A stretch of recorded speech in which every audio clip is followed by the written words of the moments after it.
Nangangamba ng malugi ang ilang magsasaka ng sibuyas sa Bungabon, Nueva Ecija. Napansin po kasi nilang parang may diferensya at mabagal ang pagtubo ng mga itinanim nilang binhi ng puting sibuyas.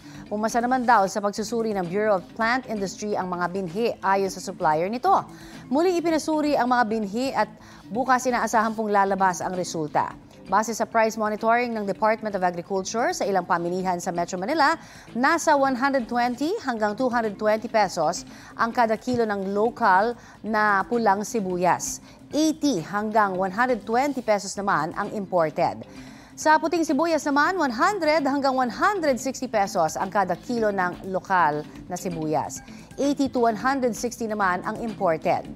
Sa ulat naman po ng Super Radio Davao mula sa Bangkerohan Public Market naman sa Davao City, nasa 120 hanggang 175 pesos ang kada kilo ng pulang sibuyas.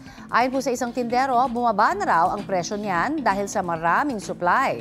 Kamakailan lamang nag-anunsyo ang India na hindi na muna ito mag-e-export ng sibuyas hanggang March 2024. Sabi naman ng ating Department of Agriculture, may sapat na supply ng sibuyas. Karamihan daw sa ating imported na sibuyas ay galing sa China. Mga kapuso, para sa mga maiinit na balita, mag-subscribe sa GMA Integrated News sa YouTube. Sa mga kapuso abroad, subaybayan niyo po kami sa GMA Pinoy TV at sa www.gmanews.tv.